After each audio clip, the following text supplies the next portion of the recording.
have some conversations about the PowerPoints? Your Honor, the court did share, the state did share its PowerPoint with the defense. We went through and made any corrections to typographical changes or needs in the PowerPoint itself. They are actually able to access the state's PowerPoint in real time, so they can see any change or anything that we made. We actually took out most of the photographs that we initially included, particularly most of Christian Evinger. So I have not heard from anyone on the defense team that there is any other objections. We've added back in Rodelius Ryan's party opponent admission on the date of the murder of Jamari Holmes. And we would like to, but have not, add the third homicide victim's photograph in, and that was it. So I have not heard anything from anyone regarding any of the changes. Okay. Do I have any further objection, or are there any further objections to the state's PowerPoint that you all, or changes that you all individually have objections as to going forward? I would propose, sorry. Go ahead, Mr. Steele. No. Your Honor, I understand the court's ruling, previous ruling. Just renew my objection that I think because the state didn't turn these over, they should be excluded. Mr. Steele? Yes, Your Honor, I was unaware that there were changes. I apologize. No one told me that. I didn't get an email to that or text. I told you all to do that during lunch. That was my last conversation with you all before I went ahead and broke for lunch. That's what I've been doing. I've been waiting. I've been right here. The hallway and in that other room gate. So I understand that the state updated something, and not realize that that's what they were doing. Your Honor, we did indicate that we would be making those corrections. And You know, you all don't listen to the court, and it's going to get you all in a lot of hot water. You need to listen to me when I tell you something, and don't rely upon your own understanding. If you have clarification, ask me at that point in time. I'm more than happy to do that for you. But that's not what I told you all to do during the break. These jurors are waiting back there. We are dallying out here. So, you didn't follow my instructions, Mr. Steele. I mean, that's what I asked you all to do. I asked you all to share each. We're already behind to begin with. So,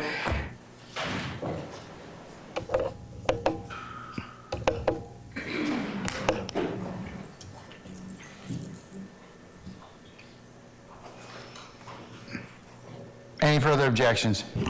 Yes, Your Honor, I didn't know that they were changing. Yes, it. Ms. D. Williams. And on slide 10 and 13, they misquoted the Instagram post. Again, they misquoted it? Yes, they did. It says, I bet YSL make the news tonight. That's not what the Instagram post says. Your Honor, we actually copied the Instagram post into slides 10 and 13. And it does not say tonight.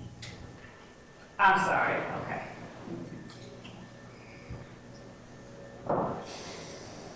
I will take out the word tonight. She's right. Anything further? Mr. Shard, did you rise to? Well, I'm just seeking clarification. I, on behalf of, I think, everyone in this back row, we're seeking clarification. Is the state saying that the same link that they sent earlier before the changes will now show an updated version? In fact, it does. It has on every other person's computer who has this PowerPoint, and at the appropriate time, we would, Mr. Sharp shared his PowerPoint. We were able to see it, and the state has objections to the argumentative slide in Mr. Sharp's PowerPoint that we would like to address before we're in front of the jury. You can't hear. I'm sorry. Could you repeat that, Ms. Love, again? Yes, Judge. Mr. Harvey can't hear back there. So the state shared its PowerPoint with all parties, including other members of the state's team, and the other members of the state's team that have looked at the PowerPoint, they were able to see in real time the changes that are being made, as are anyone with the link that I shared with the defense earlier. Additionally, Mr. Sharp over the lunch break shared for the first time his PowerPoint and has included slides to which the state objects and has responded and told the court and Mr. Sharp that we object to. But I just wanted to make the court aware before we were in front of a jury again, as this, I think, is the appropriate time to do so. But the changes that the state made were available and published to everyone on council for the defense team. All right. Okay. I think the confusion, Your Honor, I understand what the state's saying now. The confusion is no one on the defense team we were waiting on a new email with a new version of the PowerPoint. That's not what I told you all to do. I was pretty clear. I said, y'all, over lunch, just take a look at the state's PowerPoint, make sure you have no further objections. I didn't tell you to email it to you. I just told you to look at it. I don't care how you did it, but that would be the thing I would probably have gone through and said, hey, let me see slide 1, 2, 3, 4, 5, 6, 7, 8, 9, whatever else. Okay. Yeah, we were waiting, we had voiced some concerns already, and we were waiting on a new version. And I'm just explaining, Your Honor. I don't think anyone was aware that it was being edited on that old link. I think people were waiting on a new version of the PowerPoint. Okay, here's what I'm gonna do. I'm excluding the PowerPoints. Y'all are just gonna have to make this thing up the whole way. Yeah, just make an opening statement. No PowerPoints. Let's bring our jury in. No PowerPoints, because you all did not do, hold on, I'm starting, you didn't do what I told you to do, and that was to exchange PowerPoints. We have wasted almost 2 hours trying to get this stuff done. And my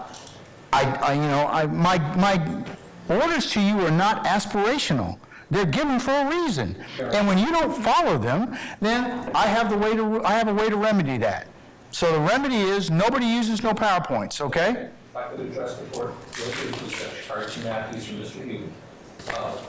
In terms of what we have done here on our team, we have provided our opening statement to the state of Georgia, as well as to every other person on the defense side.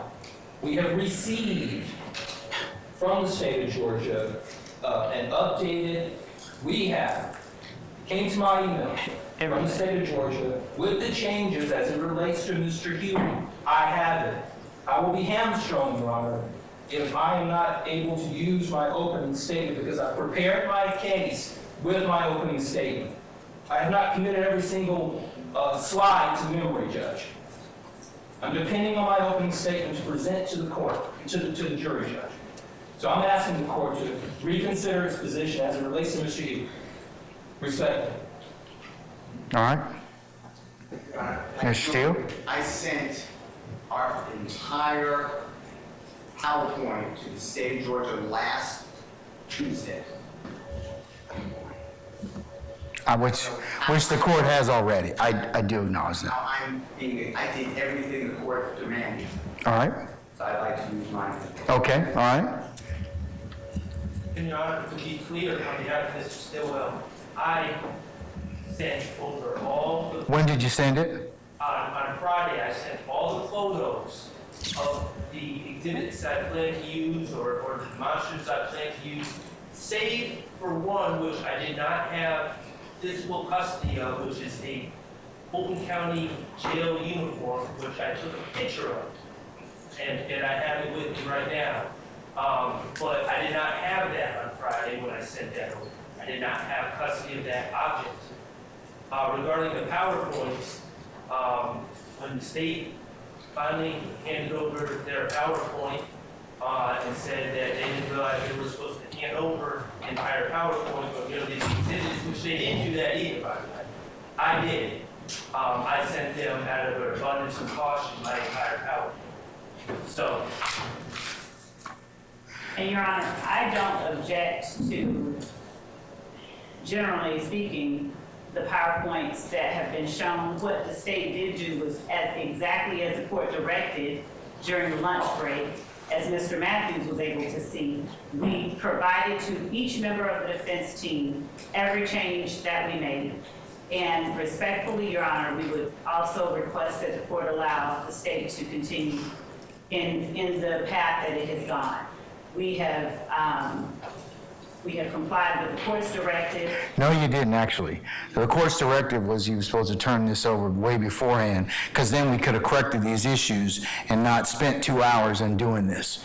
I'm deeply disappointed in, because this is exactly what I told you all was going to happen, was that we were going to end up dealing with a lot of objections. And I mean, I don't mind dealing with the objections, but I got to have time to do so. So that's why I told you I had to start having this discussion with you about a week, almost 2 weeks ago. Mr. Steele brought that up, saying, hey, go ahead and turn over your PowerPoints so that we can go ahead and, if the court mentioned, have as smooth as an opening statement as we possibly could. That, obviously, very few people adhered to the court's instructions, and we find my words to you a self-fulfilling prophecy, meaning that we are still dealing with this particular issue, and our jurors are waiting on us. So, Your Honor, we have, as well, as I stated, we provided the photographs we intended to use when did you provide them? Friday before 5, Your Honor. The language that is in the PowerPoint are the words, our opening, our things. They all have that. Everyone has that. I don't believe that there is a general objection to that. Every objected to portion of the PowerPoint that the state has, Your Honor, has been modified to address those objections. And we just asked the court to allow the parties to proceed as we have been proceeding with respect to presentment of opening statements. Additionally, Your Honor, I am not objecting on the basis of anyone having given the state the PowerPoints today.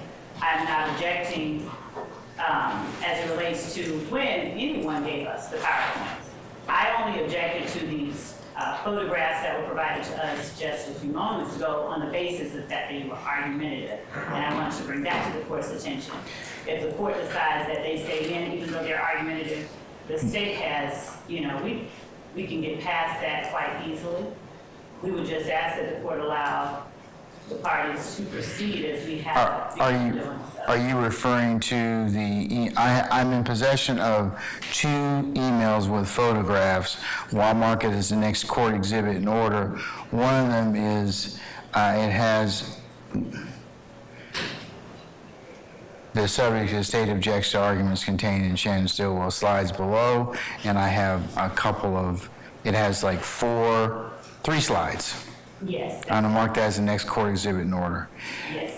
Mr. Shart, why don't you believe this is objectionable? It would seem to me, it's got pictures of a couple folks here in our facility, and a picture that's probably more prejudicial than probative, and it has somebody that purports to be an inmate. So why wouldn't that be? I don't think, Your Honor, Yes. I don't believe, I'm not seeing the email. I see an email saying the state objects to use of these photographs during opening. It's got your 4 slides, state's key witnesses, Nicholas Robinson, and then Nicholas Robin, a.k.a. Spencer Wright. Those are 3 that I'm looking at. It's not showing that on my email. I'm seeing 2 pictures of jail. I got that one too, which I'll mark as the next court exhibit in order, and that's the 2 pictures that you referred to. And it has the state, subject matter is the state objects to the use of these photographs during opening. Could I see what we're talking about? Because I don't have it on my email. Sure. I'm not seeing it. Christina, can you mark these in the next court exhibits and then show them to Mr. Sharp? Counsels, you can approach and take a look at it.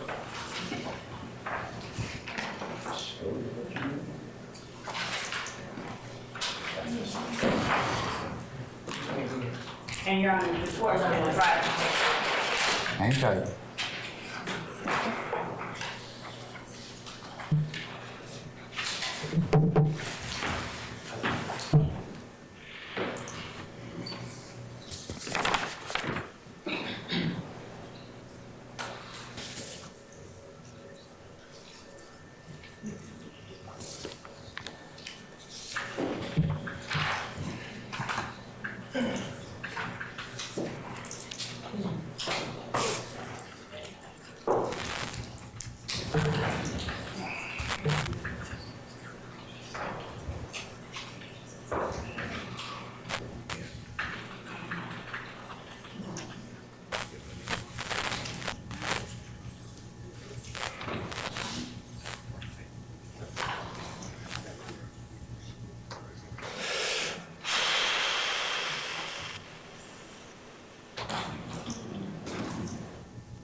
one did you mark it as, so we can, I have, it's marked Exhibit 2.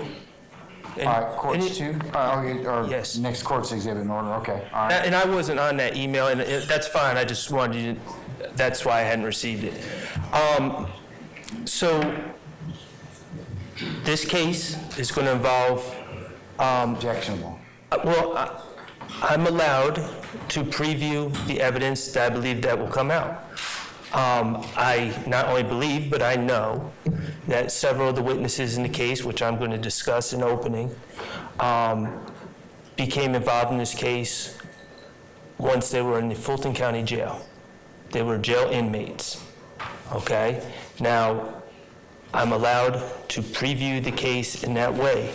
To the extent, if the state has a particular argument or objection to one of the photos, then we can talk about that, but... Thank you. Okay. Court does. Well, I can alter my... I mean, So what is it you want me to alter, Your Honor, to avoid? the picture, and Okay. if the state doesn't have any objection to the, you saying anything about any other witnesses in custody, then, that's certainly within their purview. Well, the case law, as I understand it, allows us to preview the case and let the jurors know in advance that witnesses were in custody at the time they made statements. That is completely appropriate as under the law as I understand it. Now, if there's a problem with the pictures, as I said, Your Honor, I will remedy that. That's not a big deal. I would ask that you take the pictures out, Okay, okay? that's fine. What about the argument in the pictures seem to be, and that would solve that issue. So what about the other issue about the slides? Well, they also said this Nicholas Robinson one. I'm not sure what their objection is. I will be letting the jury know, which will come out in evidence, that a man who claimed to be named Nicholas Robinson was arrested on October 19th, 2015. He's an important witness in this case.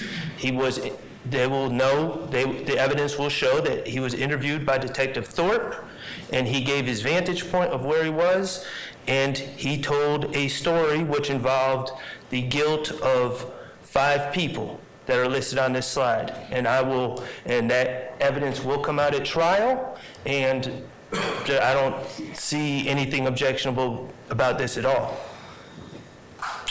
All right, Ms. Love. Judge, I don't object to Mr. Sharp telling the jury the words that he has shared with the court. What I object to is the imagery that is depicted in the... You mean the person that's in a uniform as well as the purported condition of the jail in that lower one? Correct. That's a separate slide. That's a separate slide. These are 2 separate slides. I just want to make clear. These are 2 separate slides. So I'm saying that I'll take out the pictures. And also the giving of the false information. So the problem that I have, the only problems that I have with the language in the other slide is that part of that information is improper impeachment that Mr. Sharp would not be able to introduce at trial. Except that... And I don't have any problem with Mr. Sharp telling the jury that the evidence will show something about Nicholas Robinson, but he has listed all of the arrests for Mr. Wright, Mr. Spencer Wright. Who is Nicholas Robinson, Your Honor, just so the record's clear. Your Honor, as Your Honor knows, we're allowed to impeach with prior convictions. They gotta be called first, right? But we are also able to impeach with bias. Okay, but- And the fact that this gentleman was arrested, Your Honor, that's the central crux of this case, and it's something that the jurors need to be made alert and to look out for as this case is presented. The bottom line is Mr. Wright, who identified himself as Mr. Robinson, was arrested on felony charges and probation violations on 10/19/15. and then he reached out to APD and said he wanted to give information, and then he met with Detective Thorpe. Nothing I'm saying is incorrect. It's all accurate. It all would go to his bias and motive and reasons for coming forward. All And right, so you're saying this is what he was arrested on the 15th? right, On 10/19/15? correct. Okay, all right. Okay. And quite honestly, off the top of my head, I don't know how those cases were resolved, but they were biased at the time that he made those Are statements. you saying that because the evidence will show that he then gave information against your client Yes, or involving your client? yes. And Judge, I don't have a problem with him saying that Mr. Wright was in jail. I don't have a problem with him saying he had open charges. It is the listing of the specific ones that What? we objected to. I don't know why that's Because they are objectionable. not conviction, and that is not the proper method to Yeah, I would show agree with that. bias. So you can talk about, unless you get them in a proper format, yes, you can talk about if you have criminal charges, that would be appropriate. What happened as a result of that, but I think the laundry listing of that, because you said, you don't know what happened to him, so But the reason I'm saying that is because I think it's irrelevant, because this is really about bias. it's not proper though. It's not proper format.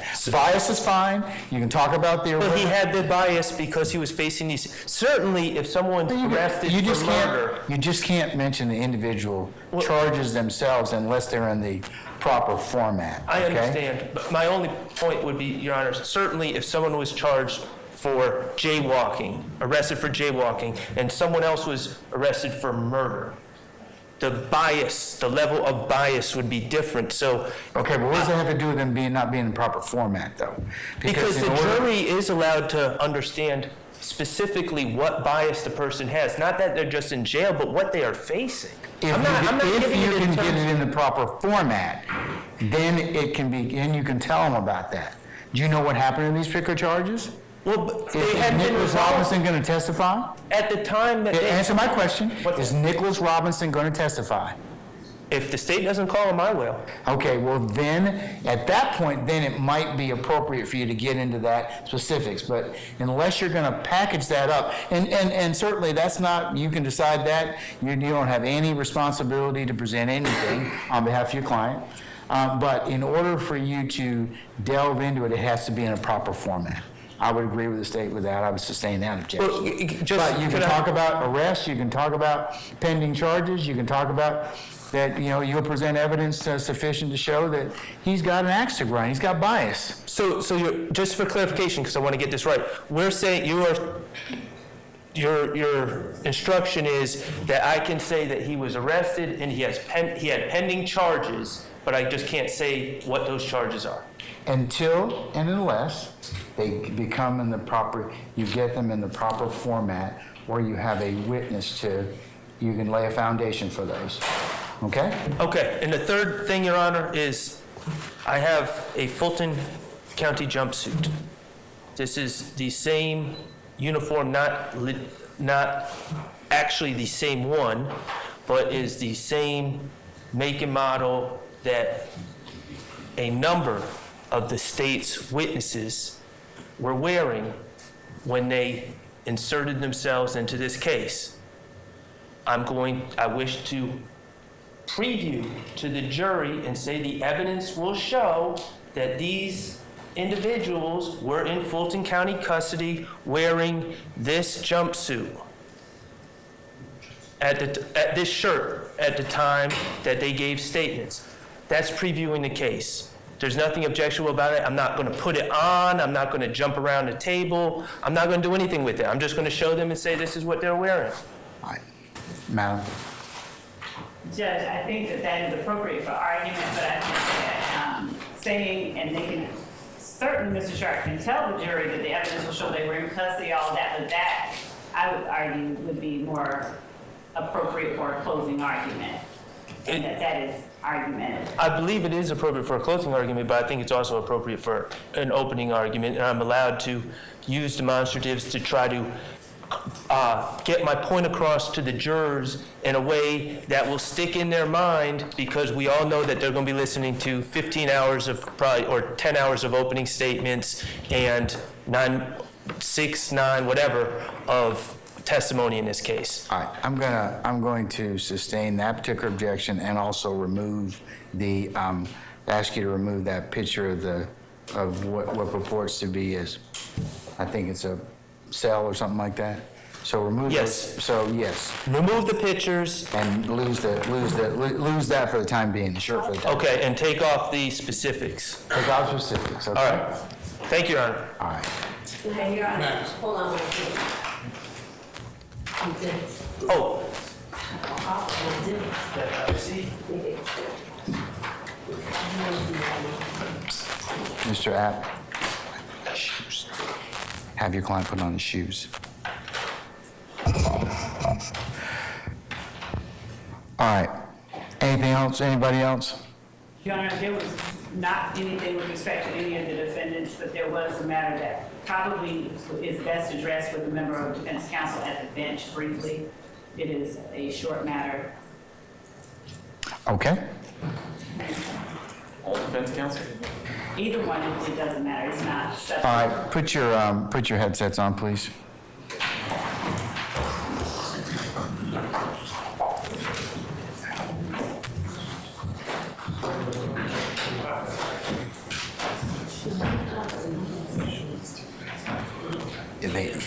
They have to also hold it.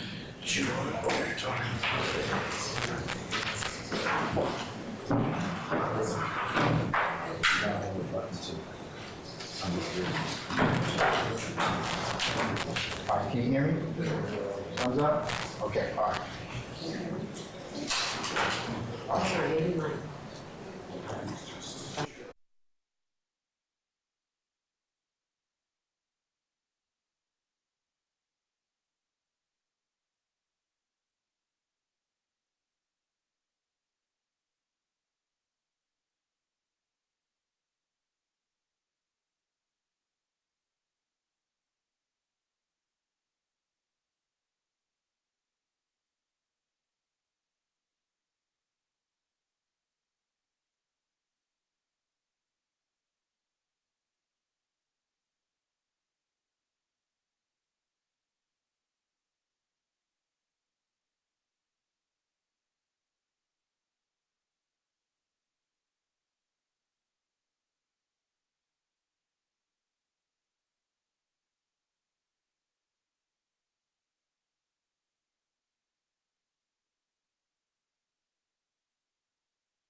As long as we don't have any other issues?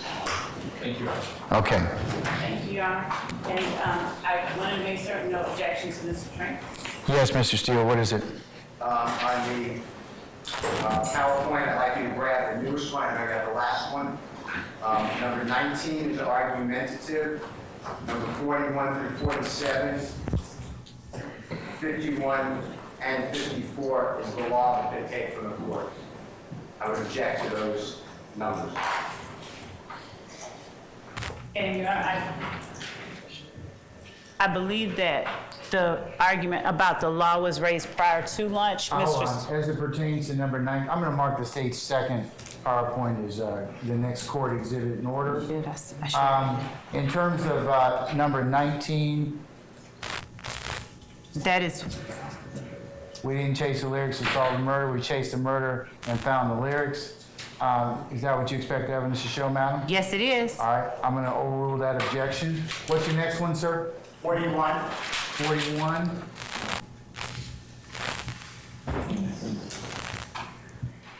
Judge's rules.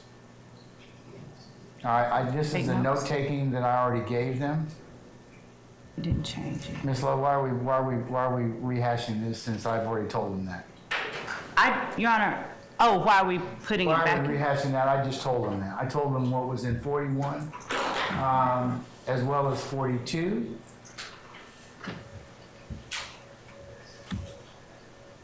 Your Honor, I can take them out. I don't mind. I was just, it's part of the opening that I wanted to emphasize, but I can take it out. I'll sustain it. You can tell, I mean, you can tell them that it's Okay. fine. You know, I'll ask that you take out 41 and 42. So I sustain that objection, Mr. Steele. So the- What about 49, 43? Did you have an objection, sir? Correct. Your Honor, is the court directing me to take out the picture, or can I just take out the word "take notes"?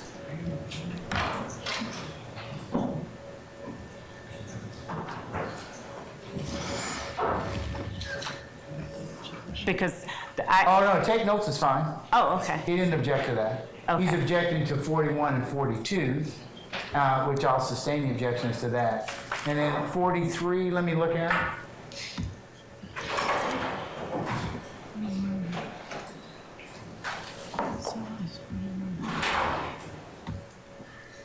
Oh, okay, I'll take that out. Okay, I have not instructed them on how to judge credibility as of yet. So 1 through 7 would not be appropriate at this time. Okay, so, But you can leave in bullets 1 and 2. this one, two. Okay, so is You it, must remember in any way that works for you what they said on Wednesday. That's fine. okay, And use whatever memory aid you need, just not to remember what you heard, but to remember who said it and how credible you found them to be when they testified, or some words to that. Okay. But the other things, I have not instructed the jury as of yet on how to judge credibility. I didn't give them a preliminary charge on that, so if you could take those out. Okay. 1 through 7, please. yes, Judge. Does that suffice, Mr. Steele? And as, Mm-hmm. Or do you still have an objection to 43? And I appreciate what you said, I will accept it, but prosecutor's opening statement, this is Johnson versus State 261 Georgia Appeal, 98 Division 6C, as in collect. Charlie, And Charlie. just one, Charlie, okay? I go to collect. Just one. We gave you the military alphabet. It's on your desk. No, I have it, and that's why I say and Charlie. I only want the military alphabet, okay? Collect is not life. I know. A very sweet lady, okay? All right. So, But it says the prosecutor's opening statement should be limited to what the prosecutor expects in evidence to prove a trial. So I don't see why the law is coming into their opening statement. That's my objection. I removed 41 and 42. for clarity's sake, Your Honor, I did and have been editing as the court has directed. So my 41, because I took out a whole slide, may be different. For clarity, the one that the court is referring to is 41. Is that the one where we are saying your assessment of a witness's credibility, blah, blah, blah, blah, blah, blah, all of that? No transcripts in the jury room. Okay. I've already told them that too. So why don't you just do this? I can take that. Why don't you just your last slide can be take notes. And you can tell, I think that what you told them, what would be more than proper argument would be, hey, remember what the court told you, and take notes in a way that works best for you, and Okay. use whatever memory aid you need. And remember, that would be more than appropriate, and I think would Okay. not be objectionable. So I'm Okay? also taking out the one that says, please pay attention. Is that what the court has directed? Because I'm gonna hit delete if it is. Yes, I would take that slide out, okay? Okay? Anything else? Can we call for our jurors now? Same thing. I think you ruled on 45 or the old 45. 45. I don't have the old 45 right here. They've gone through, the new one goes through 43, sir. Okay, as long as it's removed, then yes, I'm satisfied. Okay. Your Honor, and I want to make sure that we all have everything the same. So just to be absolutely certain, I'm going to share again with the court, because the numbers that I just heard the court reference. I have the new slideshow you sent me, which goes from 1 through, I didn't go down far enough. Okay, all right. The new slideshow goes 1 through 56. I took out And some, yeah. So I'm gonna say take out 41, 42, 43.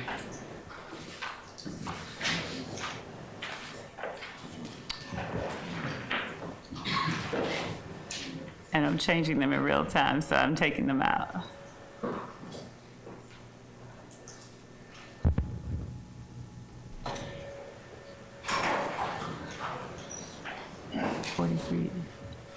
You need to take out 44. Okay.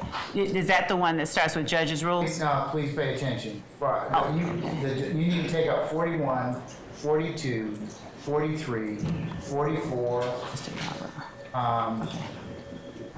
45, I will leave in over objection.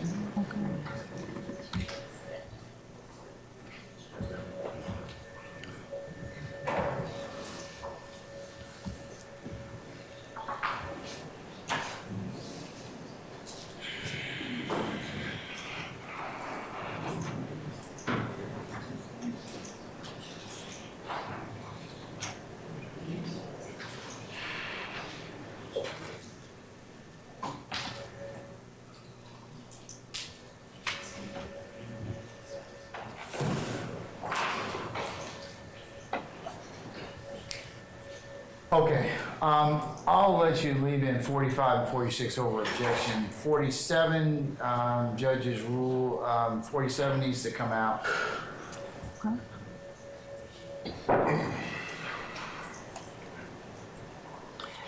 So the one about with the finger pointing, that, Finger and the eyes are fine. okay.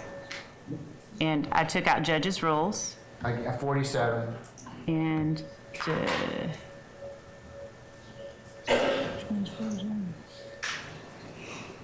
I think I've already taken out 47.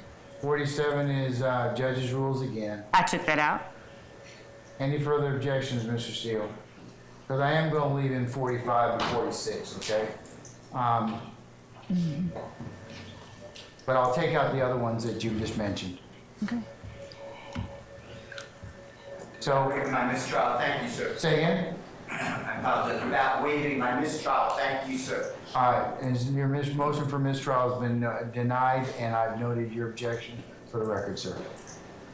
And confirming everyone has 1 through 52 with the edits that the court has directed.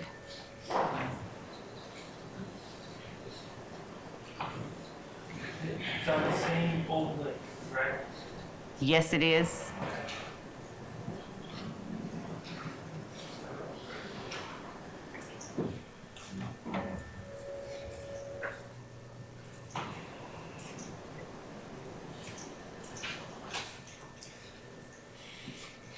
All right. Anything further? All right. Yes. Just don't want you to get an objection to the opening charge. We can do that later before we break for the day. If you want to move forward. What are your objections, sir? To the court's, the court's preliminary instructions. First, the court talks in terms of guilt and innocence. And I would object to any of the phrases that use the term guilt or innocence. I object to the use of the phrase, the purpose of a trial is to discover the truth. No, it's not. The purpose of a trial is to determine whether the state proves beyond a reasonable doubt the allegations in the indictment, so I would object to that. I object to the fact that the court, I believe, is going to allow the jury to frame questions to provide to the court. I was unaware that the court was going to... No, I'm probably not going to do that, Mr. Steele, Mr. Harvey. I do that because that's part of the pattern charge, the pattern preliminary charge. And most of 9/10 of the time, they're not going to ask any questions.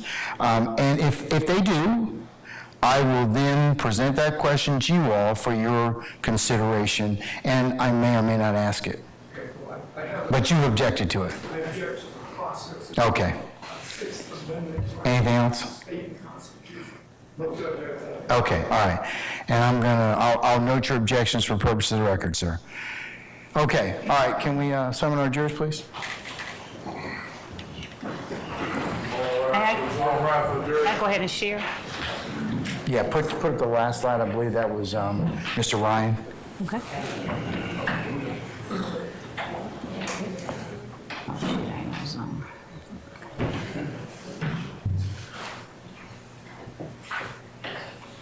I'm gonna go back to the Zoom. This is Zoom.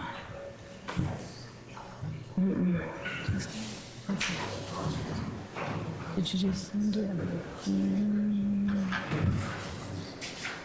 Yeah. They're right. Has it come? Has it come? Okay. Yep.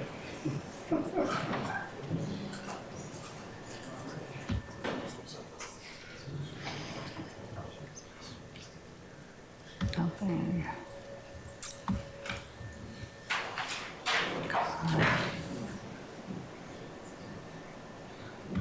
Just give me a second.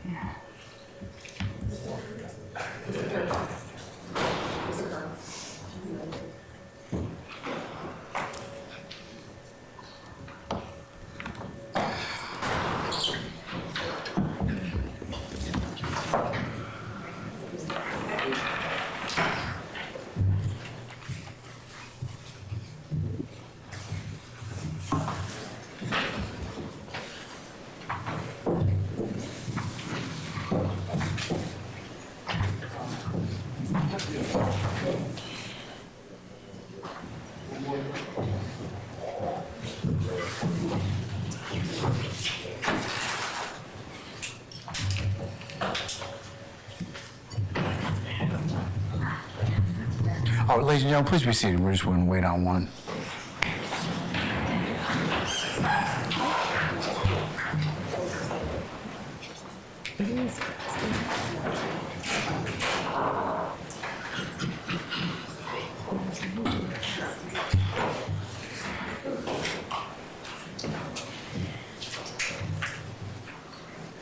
We're waiting on one. We're waiting on one juror, ladies and gentlemen. Just be made easy. Just a second, please.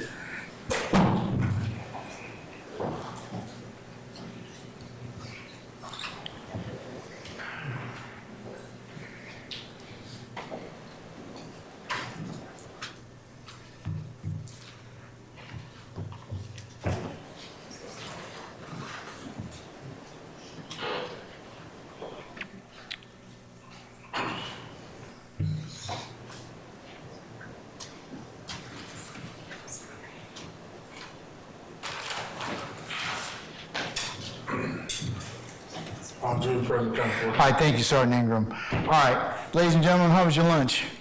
All right, good, good. Okay, ladies and gentlemen, before we go ahead and continue with the state's opening statement, I need to kind of just advise you of just something that was said to you earlier, okay? So with your patience, all right, I believe the state council earlier referred to some representation of the parties, and I just want to remind you two things. Remember that opening statements are not evidence, and that what the attorneys say is not evidence. And with that, Ms. Love, you can continue, okay? Thank you, Your Honor. All right. And thank you, ladies and gentlemen of the jury. I like the court. I hope you all had a great lunch and can stay awake with me for just a few moments more. So where we left off, the crimes that the defendants are accused of committing in this case. You're going to have the indictment with you. It's going to go back. A listing of them include the following: conspiracy to violate the Racketeer Influenced and Corrupt Organizations Act, murder, armed robbery, aggravated assault, possession of a firearm during the commission of a felony, possession of a firearm by a convicted felon, possession of a firearm by a first offender probationer, and death by receiving stolen firearms, among other things. This list is not exhaustive. You will have again with you the indictment, and you are to consider as the state met its burden. So breaking it down, the evidence is going to show that the defendants, when we say conspiracy, it's nothing elaborate. It's a legal term, which simply means the evidence is going to show that the defendants had an agreement. There will not be a written contract presented to you. There will not be a letter signed in blood by any of the defendants. But what you will see evidence of is the defendants' actions, their presence, their companionship, their conduct, before, during, and after a long list of crimes. And what you will see is that the defendants weren't always convicted of these crimes. Sometimes the state no-prossed or dismissed charges. Sometimes the police never brought formal charges. But what the evidence will show is that the defendants did commit those crimes. And when we're talking about a conspiracy, an agreement, just an agreement, unspoken agreement, we're gonna participate in YSL through a pattern of racketeering activity. That's another large word that is used in the legal community, but regular folks, myself included, just don't generally tend to use it. Racketeering activity is nothing more than certain crimes, the crimes that are listed out in the indictment. You will see that, and the court will instruct you, I expect, that those crimes constitute racketeering activity. And as I stated before you all broke for lunch, a conspiracy requires just one overt act. So you will see evidence of several overt acts. Several acts that were done by these defendants and by unnamed and unindicted people as well, to further the interests, to further the goal of the conspiracy that the defendants participated in. You will see overt acts meant to establish YSL's dominance and control. You will see overt acts meant to gain illegally access to money and wealth and property that did not belong to YSL. You will see overt acts, steps taken on the part of various individuals to act to protect the group as a whole. Steps that have nothing to do with a recording label. Steps that have nothing to do with an A&R executive. You will see steps that were taken solely for the purpose of illegally gaining goods for and on the behalf of YSL and its members. You will see steps taken by each of the defendants to protect the members of YSL, to establish the dominance and control of YSL.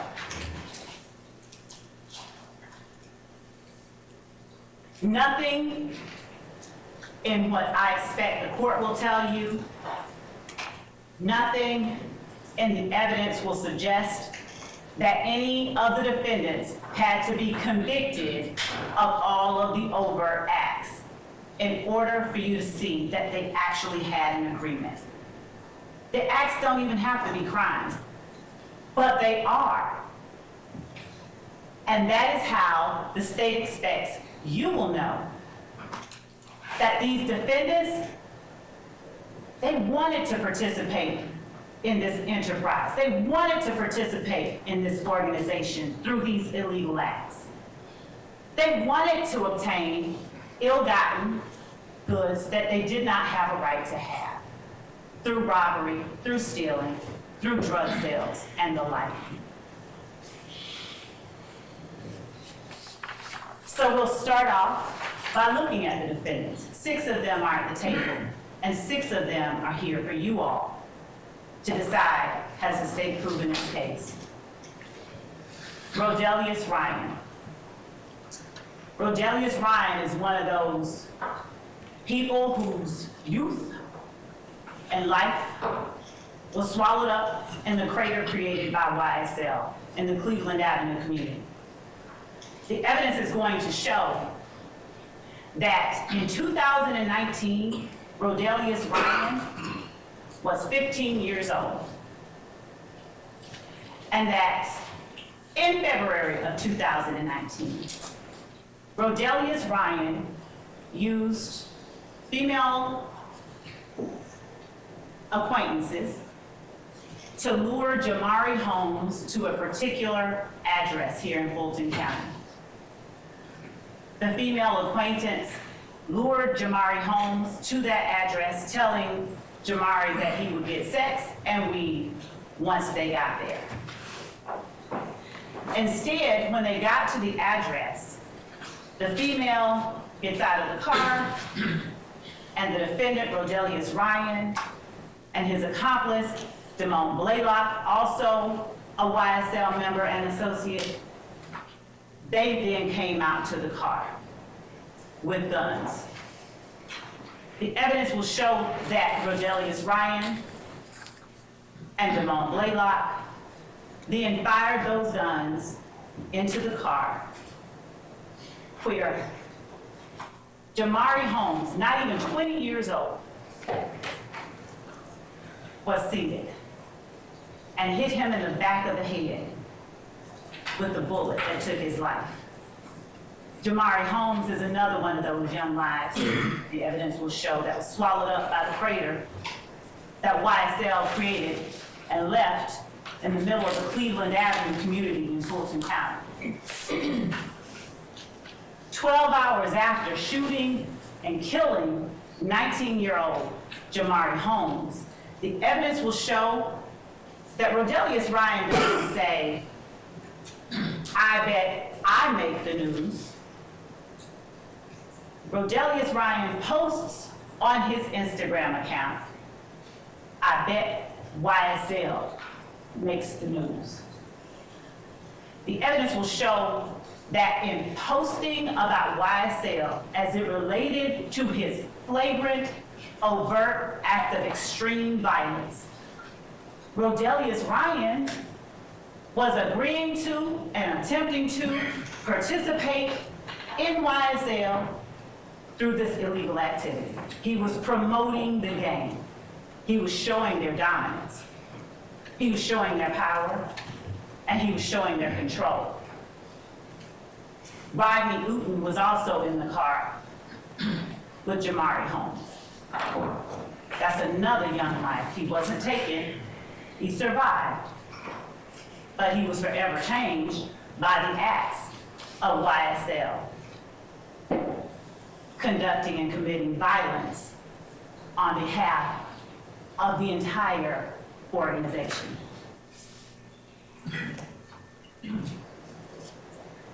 And in case it hasn't been lost on you, Rodelius Ryan's Instagram handle that he used, Slime Business Ride. Because as the evidence will show, slime is spoken and used to signify doing someone dirt. And Rodelius Ryan is proudly proclaiming his association with YSL as he talks about and as he promotes the gang itself. Rodelius Ryan's accomplice, another YSL member who's not here today, but who is a co-conspirator. What did he post after they killed Jamari Holmes? The evidence will show that Damone Blaylock didn't say friendship over females. He didn't say Blaylock over buddies. He said slime over sluts. Slime over sluts, while posting a YSL gang hand sign with the caption, slime over sluts, a green heart emoji, and a green snake emoji. which I expect the evidence will show, are the common identifiers associated with YSL. They're the identifiers that they use to announce and project themselves to the rest of the world.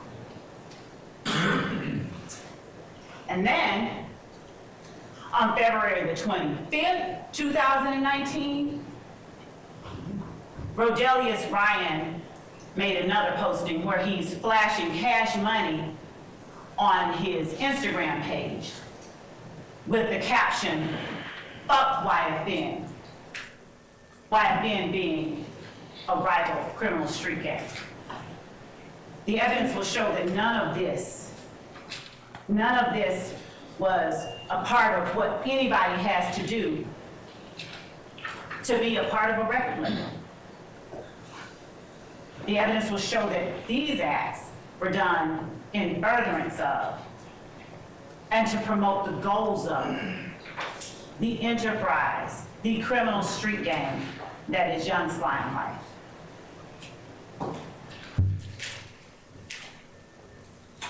And what did the paper say? 15-year-old, they called Jamari Holmes a known gang member, but the evidence is going to show that that's not who he was to the people who cared about him most. Jamari Holmes was Jamari Holmes. He was a baby, a child, found shot to death inside a stolen car, police said. Jamari Holmes was just the latest victim of YSL's quest to maintain and retain dominance and control of the Cleveland Avenue community.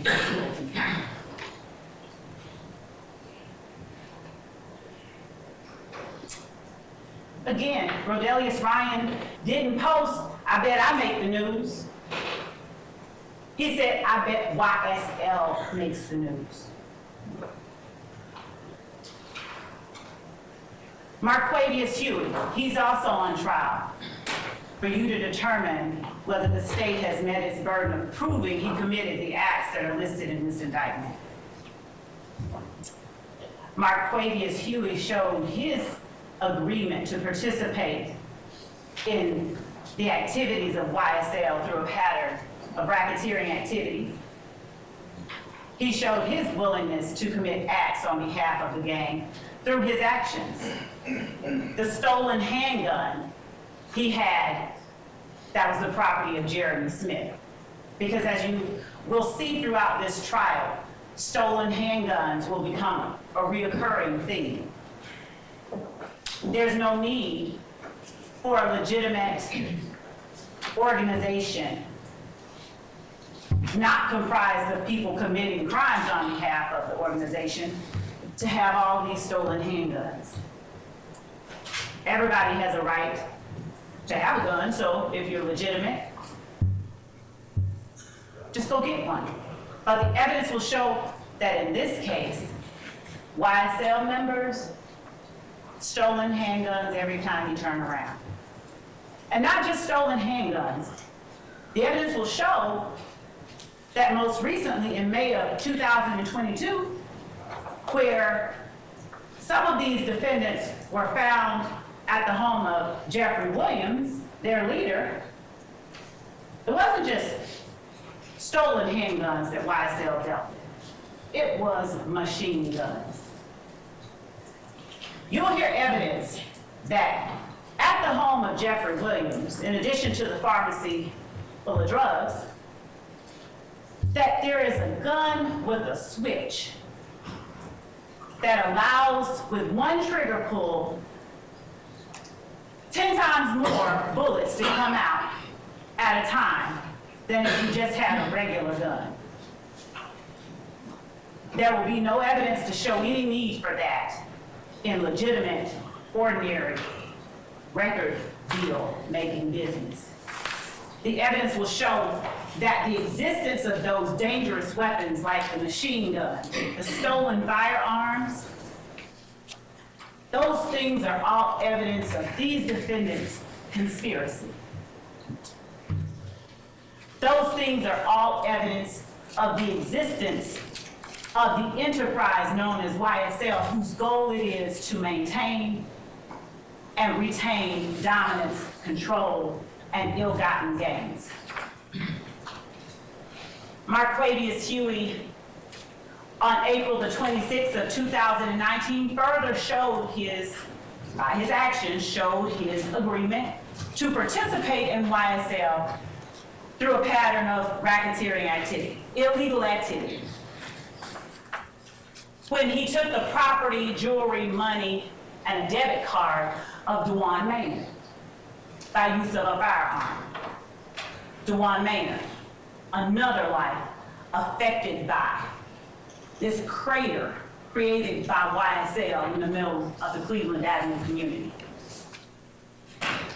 Marquavius Huey showed his agreement to participate in this enterprise when he struck Maynard in the face with that gun that he used to take Mr. Maynard's belongings. Marquavius Huey hijacked on October 1st of 2020 a Buick LaCrosse from yet another victim of YSL's violence, Gary Holloman, by force in violation of the law. Mr. Holloman has since passed away, not from that incident. So he won't be here to tell you what he was feeling and how he was able to tell the police who it was that committed this armed robbery. What you will hear evidence of is the extraction from Marquavius Huey's phone, where he's planning the armed robbery, where he set up with Mr. Holloman a ruse so that he could have the opportunity, along with another uncharged, unfound individual, so he could have the opportunity to put a gun in Mr. Holloman's face and rob him. What Marquavius Huey did was kind of slimy, the evidence will show. He told Mr. Holloman, hey, your nephew in the Fulton County Jail, Tinquarius Mender, he needs some money on his books. So he wants me to meet with you to get money to put on his books. So Mr. Holloman, because he loves his nephew, and any friend of his nephew coming to him that way is legit, right? The evidence will show that Mr. Holloman arrives intending to meet the person so that he could give to them the money for his nephew, and to his shock and horror, he's met with the butt of a gun, two people, one with a long gun, one with a handgun, demanding his money. And that day, as the evidence will show, Mr. Holloman wasn't the only person affected by the violence perpetuated every day by YSL. Delmisha Coppage, she just happened to be on scene. She just happened to be right there conversing with and talking to Mr. Holloman when the defendant and his accomplice came up, held him at gunpoint, and demanded their belongings. You'll hear how they directed Delmisha Coppage to just sit on the ground, just give me your stuff. You'll hear how they robbed Delmisha Coppage at gunpoint. The evidence is going to show Mr. Huey's tight relationship with their leader, Jeffrey Williams. The evidence will show that Mr. Huey, on various occasions, checked in with, reached out to Mr. Williams to see, hey, I got this stolen item. You want first dibs on it?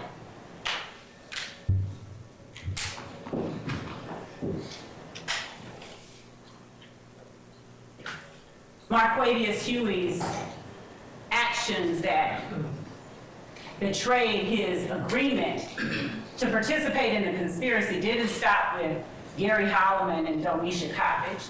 The evidence will show that in November of 2020, he made terroristic threats towards Justice Woodard after Woodard told Mr. Huey she'd see him in court. He said, "You will die if you put the police on me."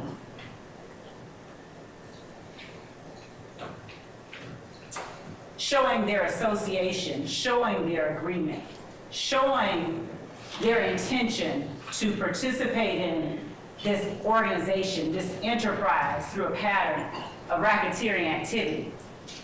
The evidence will show that while fellow associate Tinquarius Mender was an inmate at Fulton County Jail, Mr. Mender, Mr. Huey, and Mr. Williams conducted a recorded video call wherein Mender relays he needed something and Williams pointed to Mr. Huey to take care of it, and then flashed Mender the YSL sign.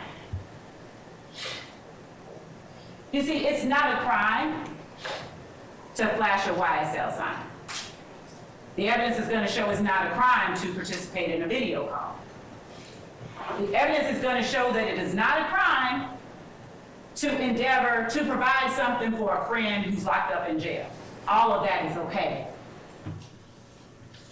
These acts aren't listed on the indictment because they're crimes.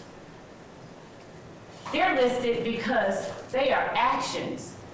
Actions that the legalese for is overt acts that reflect each of these defendants' tacit or unspoken agreement to participate in this enterprise through a pattern of racketeering activity, to be a part of this group, to gain ill-gotten goods through crimes listed in this indictment. I don't even have to use the word racketeering. I don't even have to use the word conspiracy. They endeavored to do some illegal stuff to get a bunch of stuff that didn't belong to them. And somebody, more than one, but all we need is one, the evidence will show that at least one person took a step towards furthering that goal. So when you get the indictment, after however long it takes us to get there, and you're looking at 191 acts and thinking, state, really? It's an argument, objection. I sustain the objection. Thank you, Judge, I'll move on. Move on, that's argument. The evidence is going to show that these steps that they took are akin to you just going out and get some toilet paper to further a conspiracy to go TP a house. Doesn't have to be a crime, it's just an act, an action.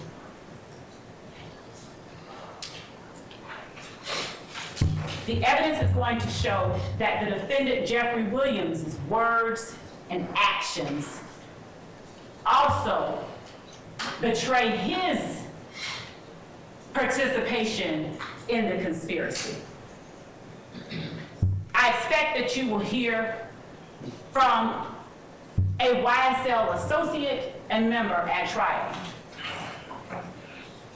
that the defendant Jeffrey Williams rented a car. Notwithstanding that Jeffrey Williams had his own cars, but he rented a car, which happened to be a silver Infiniti sedan, that other YSL members, among them Demonte Kendrick and Shannon Stillwell, used when they openly and notoriously gunned down Donovan Thomas on January the 10th of 2015.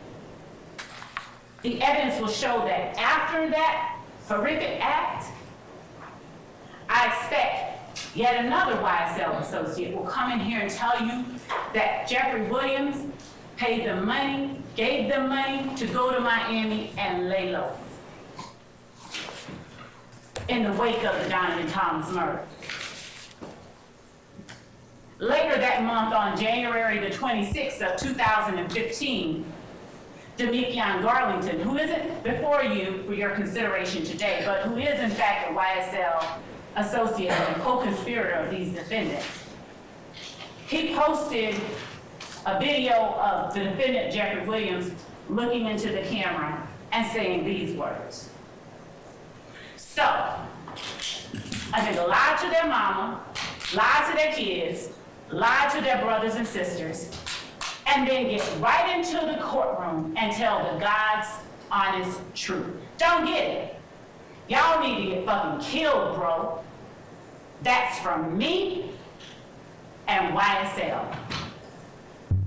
The defendant's words tell you that there is an enterprise. The defendant's words establish his willingness and agreement to participate in this enterprise through illegal activities. He didn't say that's from me. He said that's from me and YSL. And as the evidence will show, that's akin to him saying that's from me and my pack.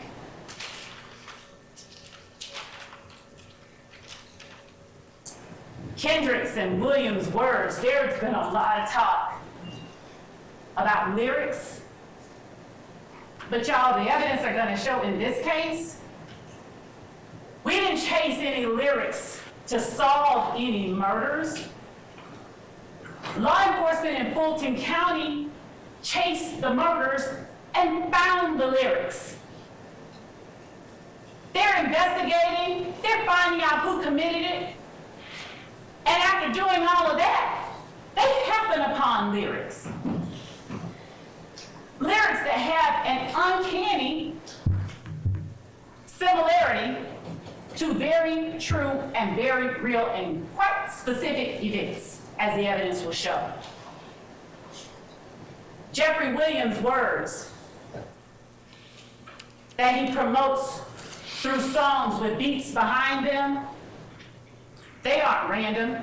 He tells you, as the evidence will show, take this shit to motherfucking trial. I rep my life for real.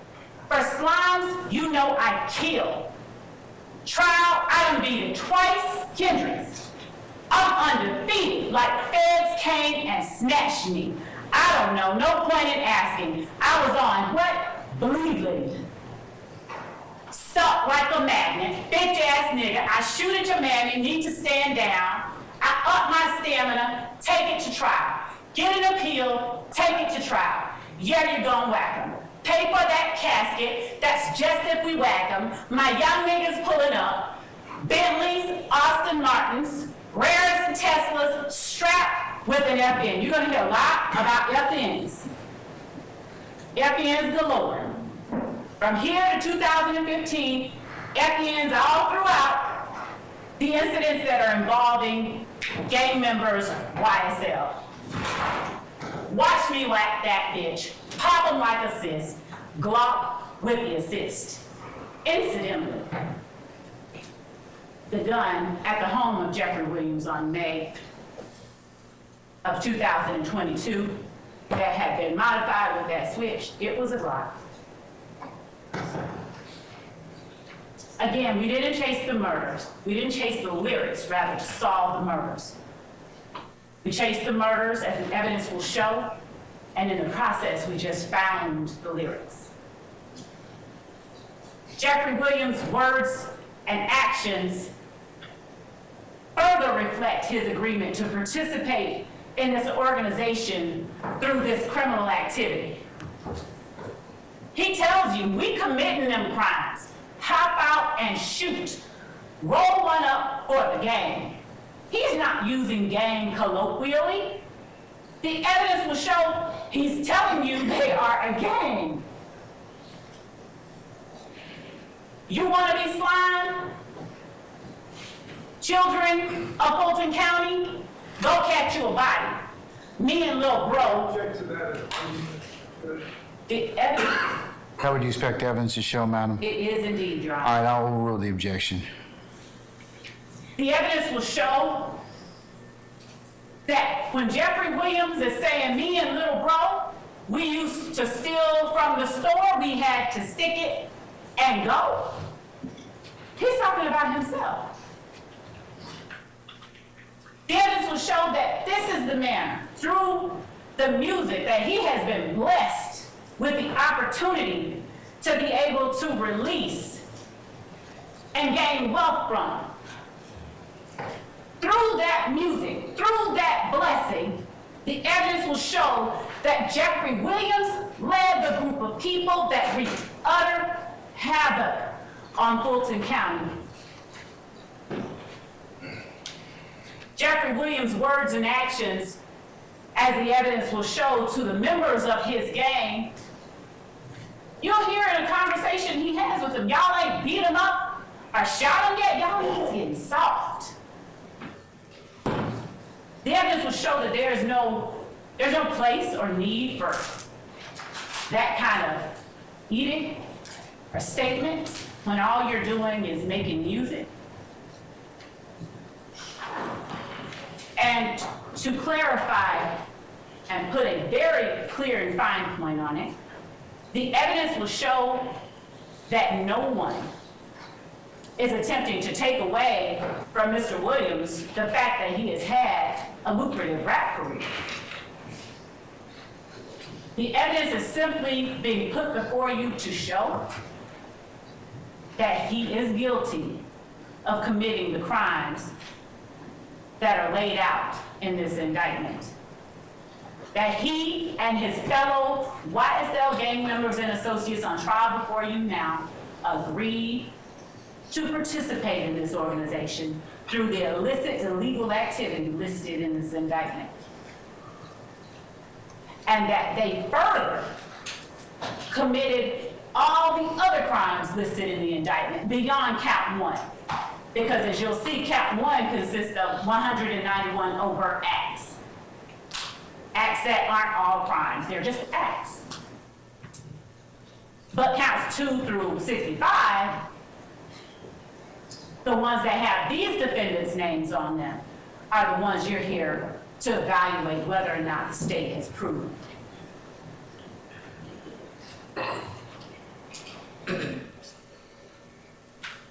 Actions and words, words and actions. The evidence will show that this was Donovan Thomas in life, that on January 10th at 2:15, about 7 o'clock in the evening, Donovan Thomas was living his best life. He was up at the barber shop at 330 McDaniel Street. He had paid for a bunch of people, a bunch of kids to get their hair cut, and you'll see that he is out there enjoying himself. The last actions that he took while he was fully alive and healthy, joking with his friends. You'll see that they didn't even see it coming.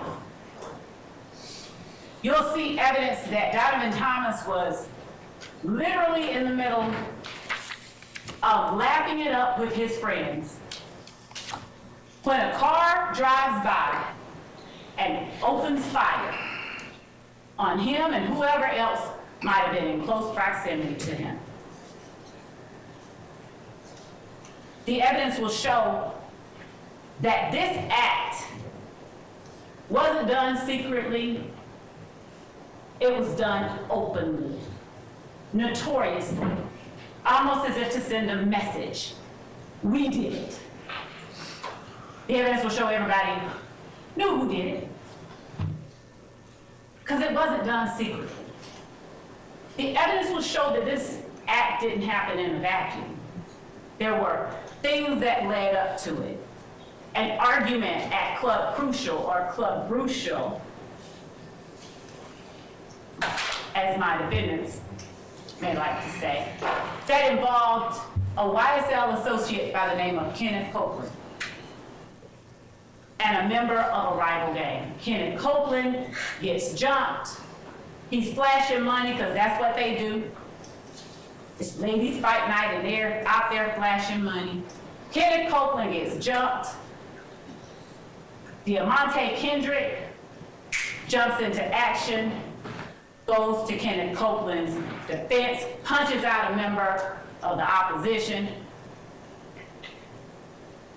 And then shots are fired. Shell casings. Shell casings are all throughout the evidence that you'll see and hear in this case. Remnants of the violence inflicted on this county by YSL and its actions. Shell casings are fired in between January the 6th and 7th of 2015 and January the 10th. Other incidents take place and they lead to the ultimate gunning down of Donovan Thomas. As the evidence will show, in the ensuing months, there were series of shootings and retaliatory shootings. Most notably, the mother of rapper Rayshawn Bennett gets shot. Her house is shot up twice. She gets shot one time. And the evidence will show that there is not always cooperation, because there is a code that people adhere to when this type of violence is surrounding them. No snitching. So the evidence will show that even as people were getting shot, even as people were bleeding, even as people were being taken to the hospital to have their wounds attended to, they weren't always forthcoming. They weren't always willing to talk to and to trust law enforcement, not even if it would serve their own purposes. The evidence will show that members of YSL ultimately, as a result of those shootings and retaliatory shootings, ballistics or firearms matches started coming back to various people. And then one YSL member, Quindaria Zachary, he gets caught with a gun. The shell casings from that gun go to match some of these shootings. Quindaria Zachary is caught. He starts telling. The evidence will show that Quindaria Zachary was a straw purchaser for YSL. A straw purchaser is nothing more than somebody who goes and gets guns for somebody who's not supposed to have them. And that's what Quindaria Zachary did. Firearms found in the hands of Kenneth Copeland led to further revelations to the police and law enforcement. The evidence will show members of YSL were so eager, so gangster about acting on behalf of and in the protection of the defendant Jeffrey Williams and YSL, that when Wayne Carter, otherwise known as Lil Wayne, came to town to perform at the compound while the defendant Jeffrey Williams was performing in Lil Wayne's hometown, according to word from the people that talked, getting booed at the time, members of YSL show up at the compound, locked and loaded with guns. Evidence will show that security knew to be on the lookout for members of YSL. The authorities were alerted to ongoing public rifts and back and forth between the defendant, Jeffrey Williams, and members of his gang, and statements being made publicly on social media about, towards, and threatening Wayne Carter. So when Tyrone Dennis, who is working an extra job, he is a law enforcement officer. At the time, he was an investigator with the Atlanta Police Department gang unit. So when he's there working his extra job, and he sees Walter Murphy, one of the founding members of YSL, show up with the defendant's sisters, and Trontavia Stevens, and ultimately Jimmy Winfrey with guns. When he sees Walter Murphy try to secret a gun underneath the wheel well of a car, he calls him out. He's like, "What are you doing?" Walter Murphy's like, oh, hey. The evidence will show that the YSL gang members that showed up at the compound that night were not allowed entry into Lil Wayne's concert, his venue. So what they did was they waited until Lil Wayne leaves, gets in his tour bus, and is attempting to leave the area. They get up beside the tour bus and they unload bullets into the man's tour bus. Bullets. For nothing, except to show their dominance. There will be no evidence that Lil Wayne threatened either of them that night. But that act on the part of Jimmy Winfrey and the defendants before you today, that act was intended to show their solidarity, their willingness to act on the behalf of, their willingness to exact violence upon anyone who threatened the position of the criminal street gang calling itself Young Slimelight. You'll hear evidence that after being arrested, or actually when he was approached back in 2014 about an armed robbery he allegedly committed, YSL member and associate Trontavia Stevens was seen bearing tattoos on his hands, ROCCREW, Cleveland Avenue. And that on his side, he had YSL. And Detective Mark Belknap inquired of him, what's that? Though Belknap knew, because he had been working in the streets of Atlanta for a long time. He was familiar with RICO. But as gang investigators, they're taught to interact with and talk to people when they see indicia of criminal street gang activity. You'll hear that Trontavia Stevens told Belknap, well, Rock Crew is the name we used to call ourselves. Then we started going by YSL, which stands for Young Slimelight, or it did stand for Young Slimelight. But then, when my friend Jeffrey Williams started becoming successful, we changed that name to Young Successful Life. The words of a member of the gang himself. The only time, as the evidence will show, that members of YSL don't want to call themselves and acknowledge that they are in fact a gang is when it would be to their detriment.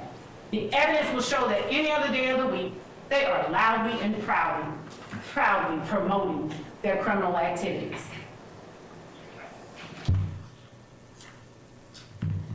Donovan Thomas, he was driving this Chevrolet Tahoe the night he was gunned down.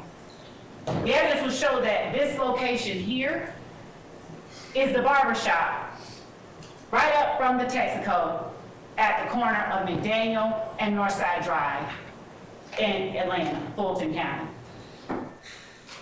We asked you during voir dire, you heard us say, how many of you are familiar with this area? This is that area.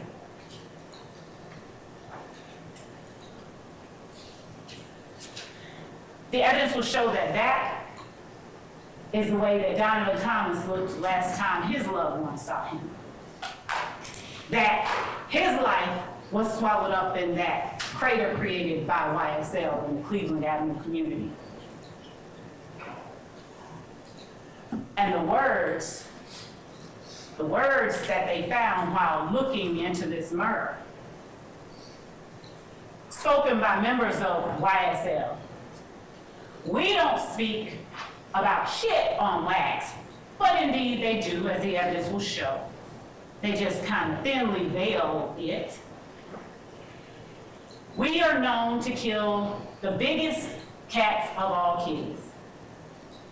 Donovan Thomas in the community, he was a big homie. He was a friend to a lot of people. He was a big deal. And it touched a lot of people, as the evidence will show, when his life was taken. The words that were spoken, we known to kill the biggest cats of all kitties. How coincidental that Donovan Thomas was gunned down. And these were the words later spoken by members of YSL. The evidence will show that it's not coincidental at all. 100 rounds in a Tahoe. 100 rounds in a Tahoe. The evidence will show that the lyrics released by YSL members, the lyrics they chose to speak, they bore a very eerie significance to real life. 100 rounds in a Tahoe. And you'll see that Donovan Thomas's Tahoe had bullet defects all along the back of it when they sprayed Donovan Thomas and his car on January the 10th of 2015. This that slime shit, killing 12 shit. The evidence will show that 12 is the word that is commonly used to denote law enforcement. And speaking of the young people whose innocence and whose lives were swallowed up by that crater created by YSL, Christian Eppinger. He's not before you today, but he is a co-conspirator of these defendants. He is a YSL member and associate who got YSL tattooed on his face at the tender age of 15. He repped YSL continuously and notoriously throughout his social media. The evidence will show that at the age of 16, he, along with an accomplice, robbed a young woman by the name of Taravia Hill at gunpoint in front of her child. And that at his sentencing hearing, Taravia Hill, seeing a young black boy, who could have been her brother, cousin, she actually advocated for Christian Eppinger's lenient sentencing. So Christian Eppinger, he wasn't sentenced on what he was originally charged with. With the acquiescence of the victim, Christian Eppinger received a lesser sentence. He went to prison for a short time, and within less than a year, he committed an armed robbery. And when law enforcement officers are out there looking for Christian Eppinger, who incidentally constantly posted on social media with the guns and his gang signs and the green emojis with the gun pointing to the camera or to some other emoji talking about how he reps hard for YSL. When law enforcement officers, specifically a law enforcement officer just 30 years old by the name of Officer Rogers, when they go to apprehend Christian Eppinger on this armed robbery he committed after being released from prison, having robbed Taravia Hill, they do everything they can to take him in without causing any harm to Christian Eppinger. But you will see that while he's being taken into custody, what Christian Eppinger does, he takes the firearm of this young officer. He pulls it out of the holster and he fires, putting 7 bullets in Officer Rogers. The evidence will show leaving a law enforcement officer with PTSD after he has tried to humanely apprehend a member of YSL. The evidence will show that this person depicted here is Quantavious Greer, also an associate, but perhaps more importantly, the brother of the defendant, Jeffrey Williams. Christian Eppinger was so deeply entrenched, ingrained with loyal to YSL, he's even posting free bitch as Quantavious Greer served a sentence for murder. said they want smoke? Christian Eppinger, as he's calling himself YSL Briss. Note that Chris does not start with the letter B, but it does when you're associating yourself with a criminal street gang who aligns itself with the Bloods. And that's the tattoo that Christian Eppinger on the side of his face proudly publicized on June 27, 2015. He wasn't even 16 yet.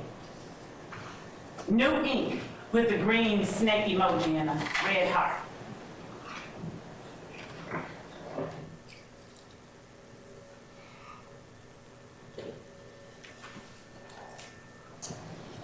The evidence will show that though you'll hear over and over the names of the 6 people on trial before you today, that the 6 people on trial before you are not the people who were most viciously affected by the acts of this criminal street gang. The evidence will show how far members of YSL are and were willing to go to act immediately on behalf of each other. Dexter Montgomery, minding his business, happened to drive in just a little too closely behind another YSL associate, who then phoned up the gang who was posted up at the trap house. And in minutes, 2 more YSL associates showed up with a long gun and handguns. Dexter Montgomery had no idea he was about to lose half of his head that day. As Dexter Montgomery left the gas station, 2 YSL associates followed behind him. And as he stopped at a red light, they opened fire. Miraculously, the evidence will show that Dexter Montgomery survived, but literally half of his head is gone. You'll hear from and see Dexter Montgomery during the course of this trial. The evidence will show that after that happened, law enforcement, at first it wasn't the gang unit, but the gang unit recognized some of the players, Walter Murphy, other members of YSL. And so they began to assist in the investigation. And they learned. The YSL gang members said, we got a call that one of us needed some help. He didn't know who this was pulling up behind him, so we just responded. You'll hear that investigators Gaither and Dennis said, well, wait a minute, did you know what you were responding to? They're like, no, we don't have to know. If our boy needs help, we're gonna respond. They said, well, where'd you get the gun? Oh, they're by the door of the trap house that we were in. They're just there, ready for us to use when we need to. Their words, I can't make it up. The evidence will show that actions of YSL gang members and associates on behalf of their leader when they felt someone disrespected Jeffrey Williams or any other member of their pack, they made threats. Not quiet, whispered threats, loud, public threats with wide, vivid displays of firearms. We're not going back and forth. This about to be some Biggie and Tupac shit and shooting up Wayne Carter's tour bus. The evidence will show that all of those actions, they're not elements of the offenses that are charged in the indictment. We don't have to show those things in order for you to find them guilty, but the evidence will show that those things prove the existence of the conspiracy, of the agreement itself. The agreement on the part of these defendants and other charged and uncharged co-conspirators to be a part of this organization known as Young Slime Life through a pattern of this illegal activity outlined in the indictment.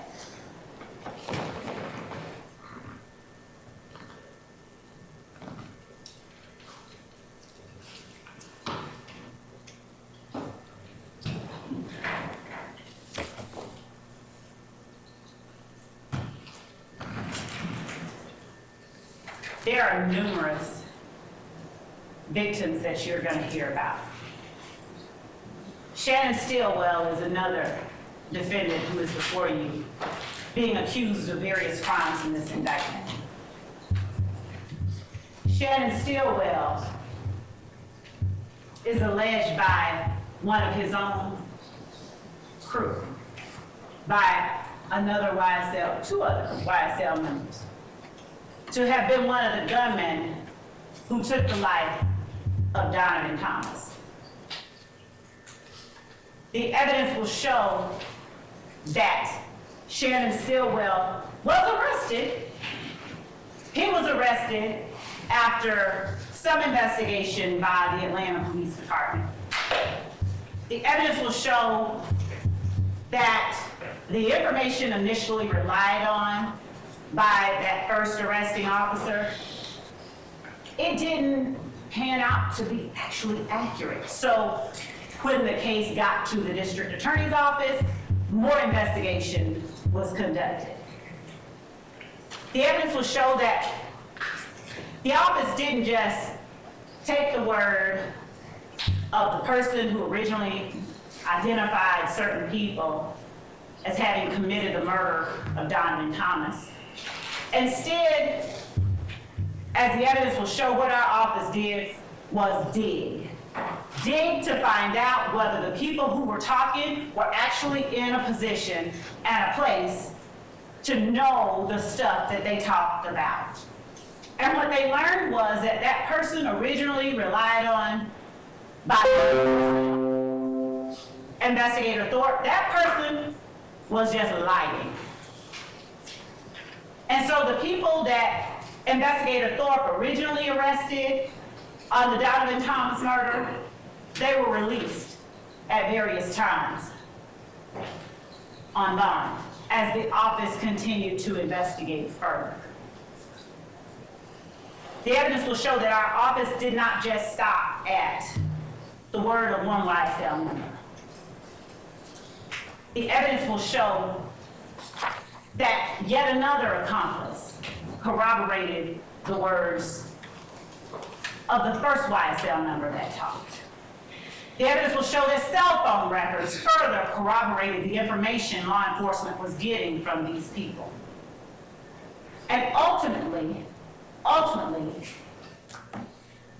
Shannon Stillwell, Demonte Kendrick, Justin Cobb, Javoris Bradford, they were all indicted in this particular instrument that you'll have for your consideration. But the only two people who are in front of you for you now to determine whether or not the state has met his burden are Demonte Kendrick and Shannon Stillwell as it relates to Donovan Thomas's murder. However, between the time that this indictment came down and the time that our office decided, no, we need to look into this investigation some more, Shannon Stillwell was released from jail.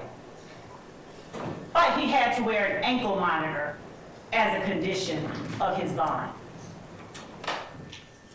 The evidence will show that during the time in 2015, after a lot of arrests were made following the murder of Donovan Thomas, that the violence in Fulton County, the gun violence that had continued over the course of that year, it kind of subsided a little bit. Basis. Argument. I sustain the objection. Yes, Your Honor. The evidence will show that around 2019, 2020, law enforcement investigators, they started noticing some activity on the part of gang members. they started paying particular attention. One of those investigators was investigator Marissa Vivarito.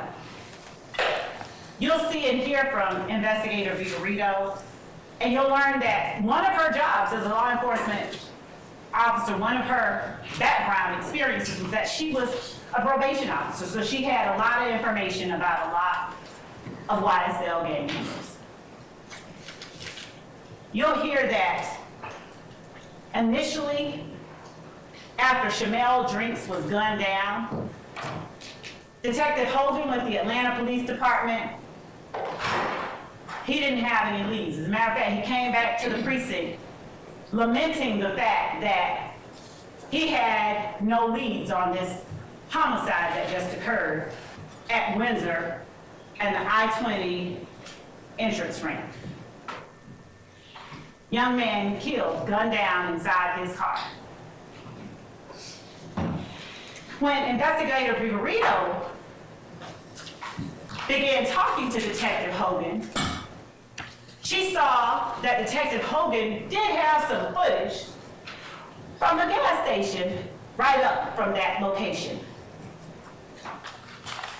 And that investigator Hogan was looking to find the people in the gas station because that gas station was the last place that Shamel Drinks was seen alive. One of the people in the surveillance footage was wearing a very distinct hoodie and coat.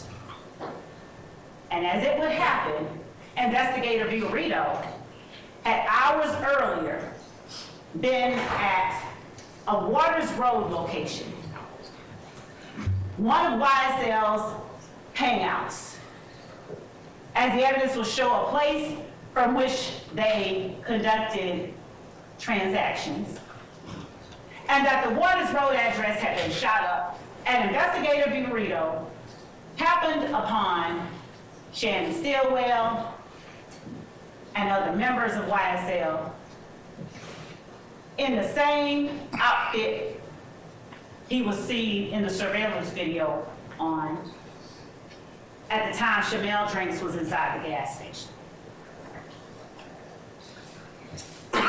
The evidence will show that further investigation revealed that Shannon Stillwell was wearing an ankle monitor at the time that Shamel Drinks was gunned down. And that ankle monitor put him right there at the place that Shamel Drinks took his last breath. The evidence will show that in this murder, much like in the Donovan Thomas murder, there was a rental car involved.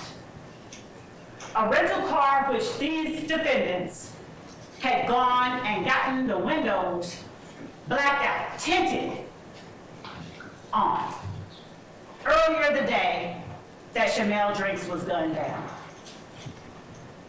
Tinted the windows of a rental car. The evidence will show that it was to evade being seen by the opposition.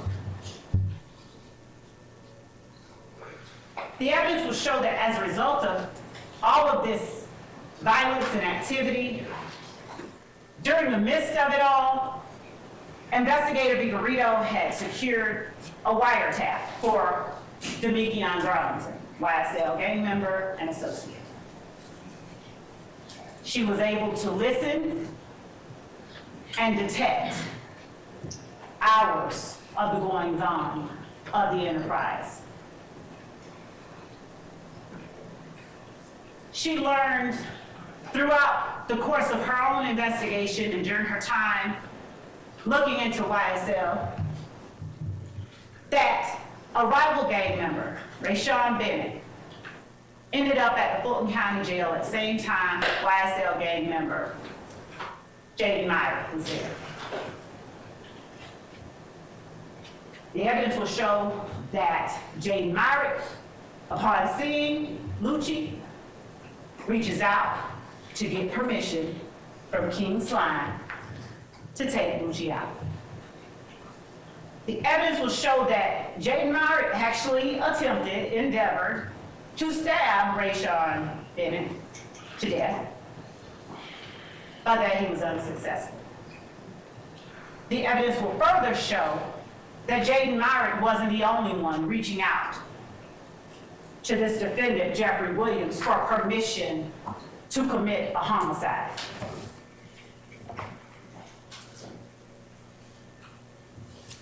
Looking at Shannon Stillwell's words along with his actions, happening upon the lyrics while trying to solve the murder, the evidence will show that law enforcement found one nugget spoken by Shannon Stillwell. I just beat a murder rap, paid my lawyer $30 for that, after he was released on bond for the murder of Donovan Thomas, and before he actually took the life of Shamel Drinks. The evidence will show that the young man on the left is Shamel Drinks in life, and that the photograph on the right is what was left of Shamel Drinks after YSL and the crater it created in the middle of the Cleveland Avenue community took that life from his family, friends, and loved ones. I said a lot, and I'm not the only one you get to hear from today. So you might be happy, I'm about to sit down.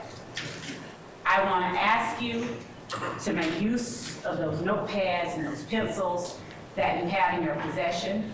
The court's already given you the instruction, take notes. Rely on your memory. Use the notes to document and help you remember after you've heard weeks and weeks and weeks and scores of witnesses who said what. I expect that as you listen to and evaluate witnesses who come in to testify, there will be witnesses who you discover changed their stories from the time they first made a statement to the time they actually have to appear here in court, in public, and tell on folks. I expect that the evidence will show that there are some witnesses you will assess are just scared. Some are embarrassed, some are intimidated, some don't want to remember, some just plain don't remember. The court alone gives you the law on how to deal with and how to assess those witnesses.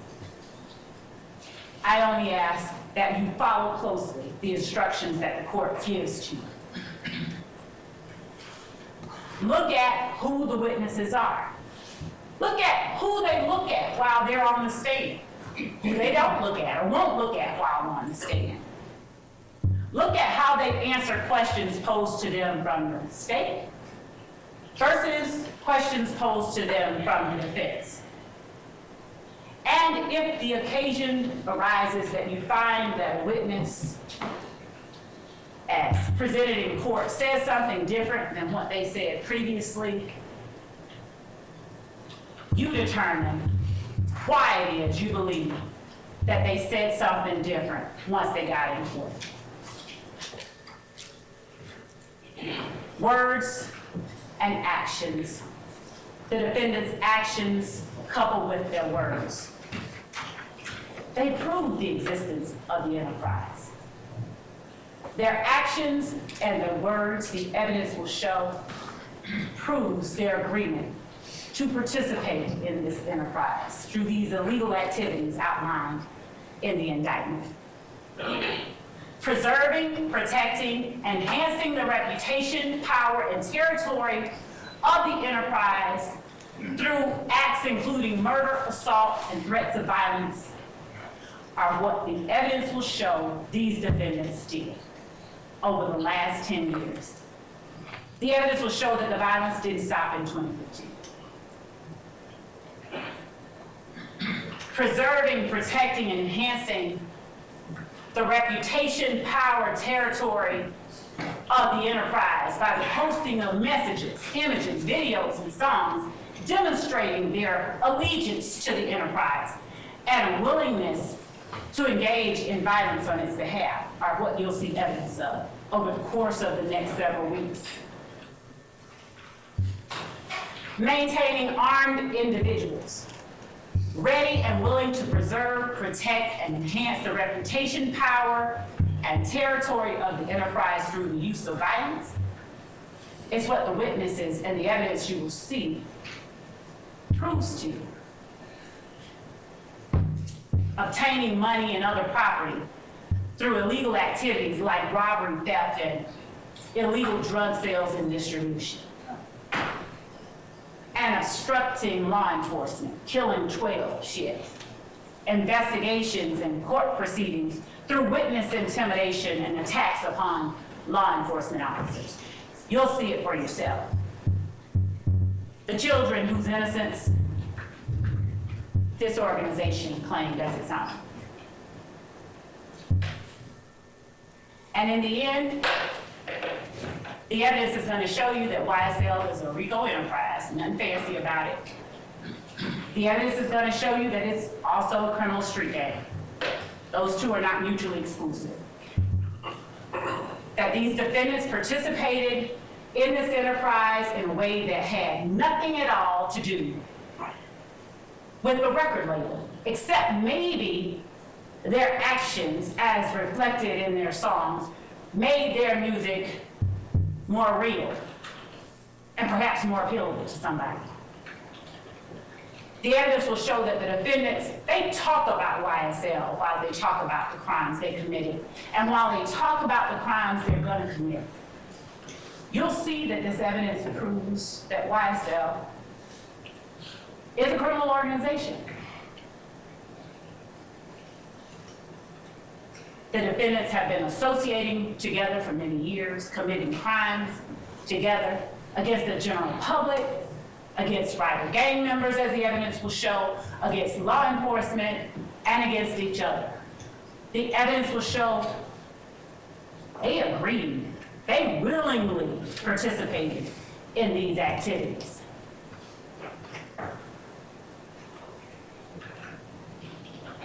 In the end, the court has told you and will tell you again that you are to evaluate the evidence and apply that the law the court gives to you to that evidence and render a verdict that speaks the truth. I expect that at the close of this evidence, you'll see that the defendant's presence, companionship, and conduct during all of these illegal activities, their words and their actions, not only show the existence of the criminal enterprise called YSL, it also shows the conspiracy. And in the end, we're gonna all come back and make our arguments to you. But the one thing that I'm gonna be doing, our team will be doing, is asking you to uphold your duty and render a verdict, the only verdict that speaks the truth, and find these defendants guilty of each and every crime listed on this indictment alleged against them. Thank you.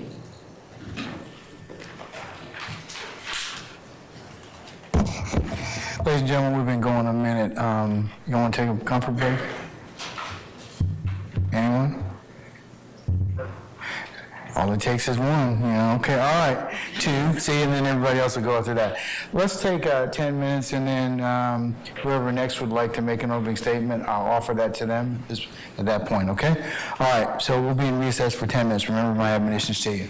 All right, we're in recess.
got no court reporter. The issue of electing. I got no court reporter. I understand. All right.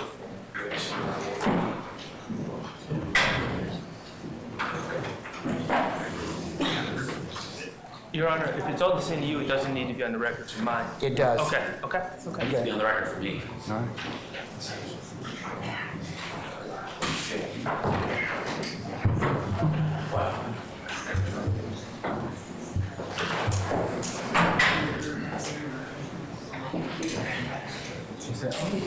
No, I just read.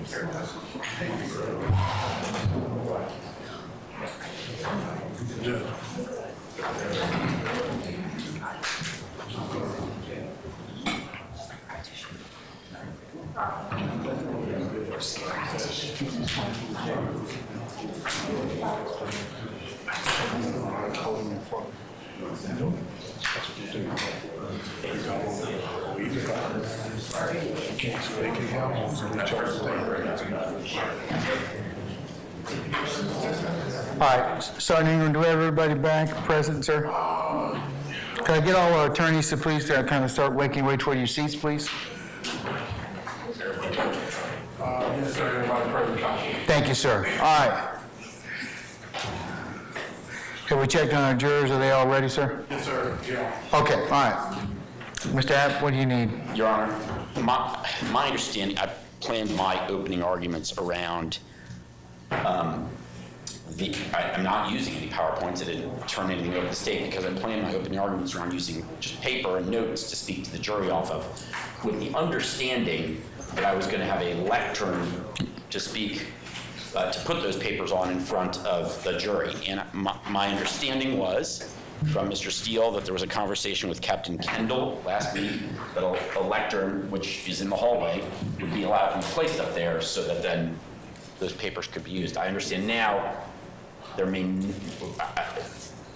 there's some disagreement or understanding about whether a lectern that's out there can be used or not. I wasn't involved in that particular conversation, but I want to say that also, in order for us to for you to be heard, my suggestion is you probably use the podium. And there's plenty of room on the podium, that particular podium that's immovable, and it's also got a microphone. And you're welcome to walk back and forth, sir. You can walk around the well. I'll give you permission to do so. You won't bother me. So I can tilt this? It says, there's a sign on do it not that says move. tilt. Do not move. Do not. Yeah, because it's part of our evidence presentation system. Well, there is a lectern on wheels that's 20 feet away from here that if we could just move it into the... Well, you've also got the challenge of you got some jurors there available. So jurors that are sitting there closer, so I prefer you not do that, okay? You have to do the best you can with the table you have. Like I said, you can walk around. You can even put some of your stuff on the edge of the state's table if you'd like to. And also, related to that, if there's anybody in the media that is zooming in on any of the thing that's involved on any council table, please do not do that, okay? If you are, don't do it. So just please, I just wanted to make you all aware of that, all right? So, Mr. App, if you'd like to, since all this furniture belongs to me, technically, you are free to put your whatever you need on the edge of the state's table. Can I use the witness stand when I'm giving my... Yeah, sure. Absolutely. I'll make it work. Absolutely. I prefer the lectern, but I understand. Yes, Mr. Sharp. As a person who spent most of this morning trying to procure a lectern, there's also... You didn't tell me, though, and we could have gone through this earlier. I spoke to Captain Kendall last week. I spoke to numerous members of the Sheriff's Department this morning, and I was going through every procedure that I was supposed to go through. Well, ultimately, it's my decision, right? I understand. Okay. There is a much smaller lectern that can easily be picked up and placed here in courtroom 1D. It will literally take 2 minutes. Sir, I want to move the presentation of this evidence. We could have discussed this weeks ago, and we could have gone ahead and planned it. I could have brought it over here and test drove it, but you didn't give me that opportunity, so let's move on. Okay. Thank you. Anybody else? Sure. Do you know what time, you still No, 6 o'clock? I don't know what time we're going to. But I'll let you know as soon as, I'll figure that out in just a little bit, Mr. Steele, okay? Thank you. All right. Who's making the opening statement next, if so? That would be me, Your Honor. Okay, all right. Let me know when you're ready, sir. We're just going to set up on Zoom. Okay, all right. You let me know when you're ready. Your Honor, Yes, Mr. Acton. I'm gonna see you on seat. That- Mr. Kokomo is helping with the... That's fine. That's fine. Thank you. That'll work out.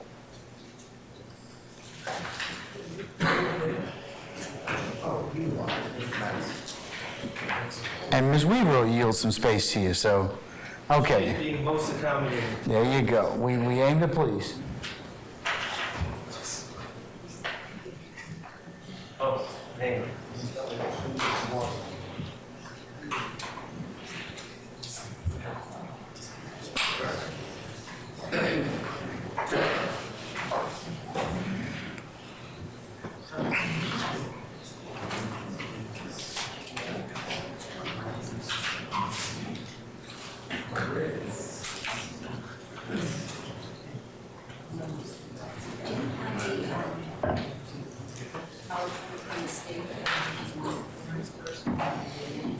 I sent them to you, I think. Yeah, I think I emailed the first two to you, but I don't, the second two, Chris, Miss Love's gonna have to send them to you because they're password protected.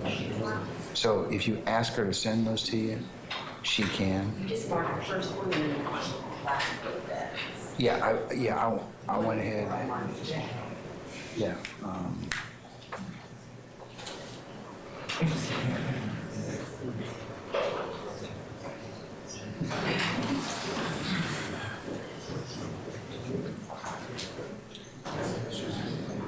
You ready, young man?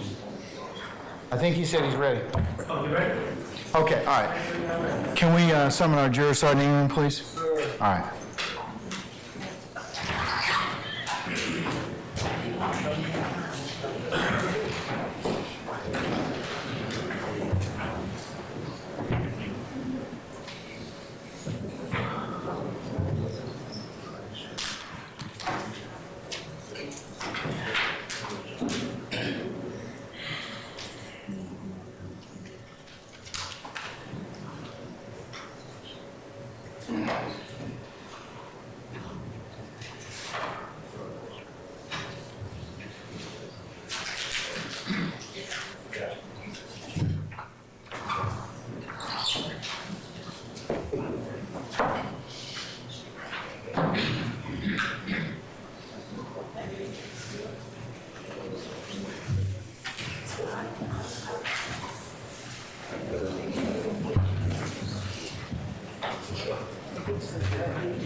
All right, ladies and gentlemen, please be seated. All right, thank you, Sergeant Ingram. All right, does any member of the defense wish to make an opening statement this time? I would, Your Honor, on behalf of Mr. Stillwell. All right, Mr. Sharp, you may proceed, sir. Thank you, Your Honor. May it please the court. Good afternoon. Good afternoon. My name is Max Sharp, and along with my co-counsel, the gentleman with the white hair back there, his name is David Botts. And together, we have the honor and privilege of representing Shannon Stillwell. Shannon Stillwell is an innocent man. He's been accused of the murder of Donovan Thomas in 2015. He is not guilty. He's been accused of a murder of Jamal Drinks in 2022. He is not guilty. He has been accused of conspiring to violate the Georgia State RICO law. He is not guilty. Now, I am going to deliver an opening statement that will preview what I believe and what I believe the evidence will show in this case and the evidence that will come in trial. But before I even start previewing what I believe the evidence will be, I want to discuss with you some preliminary matters regarding this case. The first preliminary matter that I wish to discuss is my client's name. Okay? On the indictment, you will see, when you look at the indictment, that my client is listed as Shannon Stillwell, also known as Shannon Jackson. Okay, and there's a simple explanation for that. You will learn that his mother was a Stillwell, but he was raised by his paternal grandmother, Betty Jackson. So at times he's been a Stillwell, at times he's been a Jackson. He's indicted as Shannon Stillwell. I know him as Shannon Stillwell, but throughout this trial, some people may say Shannon Jackson, some people may say Shannon Stillwell. I may slip up and say Shannon Jackson. But we're talking about the same person, Shannon Stillwell. Second preliminary matter.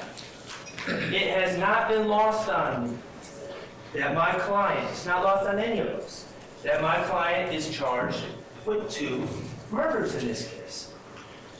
He's charged in 2015, and the evidence will show that he was wrongfully accused. And that case never went to court.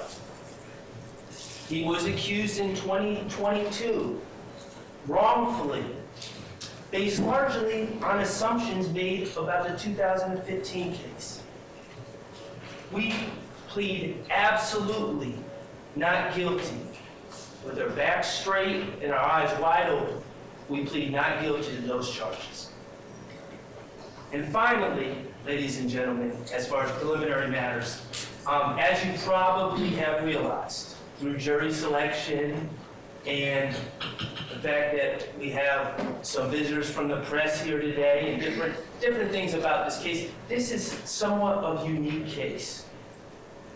It's drawn some attention. But the thing I want to stress is that this case is no different than any other case in the state of Georgia or the United States of America as far as criminal cases go. And it has the same ground rules as any other case tried in this great union. The ground rules of this case are that the defendant, Shannon Stillwell, and all the other defendants are presumed innocent. The state bears the burden of proving their case against all the accused individually. And the state's burden of proof is the highest burden in our system, beyond a reasonable doubt. Beyond a reasonable doubt.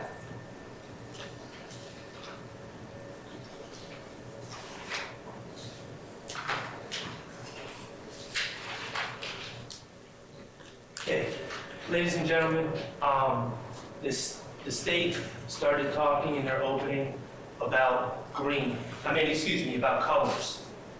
About colors and hand signs and different markers and gang activity and all the rest. And I anticipate that the state will attempt to bring in colors and their belief about what colors mean in this case. Throughout this case, I'm going to ask you to focus on a couple colors as well, just to keep in mind as you hear the evidence. Okay, the first color is dollar bill green. Dollar bill green, as you may guess, is the exact shade of green that the U.S. government uses when printing U.S. currency. And the evidence in this case will show that many of these young men grew up without dollar bill green. The evidence will show, and you'll learn about different areas of Atlanta, Capitol Homes, Jonesboro South, places that have since been revitalized in some ways, but back 15 years ago were not nice places. Places in despair, lack of opportunity, poverty, lack of positive role models. You'll hear about Shannon and his upbringing. You'll hear that he grew up in the Forest Cove apartments, which have since been condemned. And he was raised by his paternal grandmother, Betty Jackson. He couldn't live with his mother who had succumbed to drug addiction, and it was his paternal grandmother, Betty Jackson, who raised him. She raised him in the Forest Cove Apartments, and you'll hear that she loved him, poured love into him, called him her sweet thing, and he called her Mom because she was Mom. You'll hear that despite the love and guidance that Miss Jackson tried to pour into Mr. Stillwell, at the age of 14, without other people providing him guidance, he dropped out of school. And he decided that he wanted to be a rapper. You'll learn about the rap industry in this case. And you'll learn, and you probably already know this, but becoming a rapper is not the same as signing up for a job at Home Depot, where you work for 2 weeks and you get your first paycheck. When you're chasing superstardom in the rap game, those paychecks might not come for a long time. And sadly, they may not come at all. It might be a dead end to nowhere. You'll learn about the vast numbers of young men with the same dream as Shannon and how the supply of potential rappers greatly exceeds the demand for superstar rappers. How it's really a bad occupation to try to get into when it really comes down to it. But Shannon was 14. And you'll hear how he tried to hone his skills and tried to make it in the rap game. But you'll hear that Shannon, like many other young men chasing the same dream, weren't making any money. And bills have to be paid. And kids have to eat. And rent becomes due. And in this case, and we're not going to hide from it, the chase of dollar bill green turned into a different shade of green for Shannon and many others. That type of green, that shade of green is called bud green, which is actually a color. You can paint your house bud green. But in this case, of course, bud green stands for marijuana. And you'll hear how Shannon, trying to make it in rap, sold marijuana. The state has alleged in their overt acts, okay? These are acts that they claim prove that there's some RICO conspiracy afoot. You'll hear that on August 23rd, 2013, Shannon was charged with possession of marijuana with intent to distribute, approximately 1 ounce, over 10 years ago. And you'll hear that he pled guilty and did his time. You'll hear that in 2015, in July of 2015, he was charged with possession of marijuana with intent and possession of a firearm. And you'll hear he pled guilty, took responsibility, did his time. You'll hear that in September 25th of 2019, he was arrested and charged with possession of a firearm. And he took responsibility and he did his time. We're not hiding from the fact that Shannon Stillwell has sold drugs. We're not hiding from the fact that he's been found in possession of marijuana. We're not hiding from the fact that he's been found in possession of a firearm, which is always synonymous with selling drugs. Okay. These are his path, his past, his truth, and they were his decisions. His motivation was to make money for him, to live, to pay rent, to eat. Ladies and gentlemen, we're not hiding from the past, but the evidence will show that Shannon's decisions, starting over 10 years ago, had nothing to do with YSL or any other organization. You won't hear evidence that Shannon was selling marijuana and then calling someone from YSL saying, hey, I got some money to support the organization, or calling Jeffrey Williams and saying, hey, I got some money for you, man. No, it was for him. He was a drug dealer. He pled guilty. He did his time. Just like thousands of other people in Atlanta.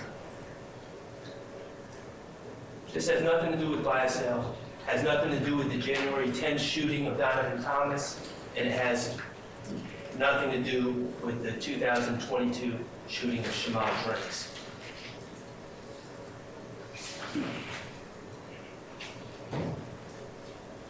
On count 1, on this indictment, the state charges Shannon Stillwell with conspiracy to violate the RICO Act.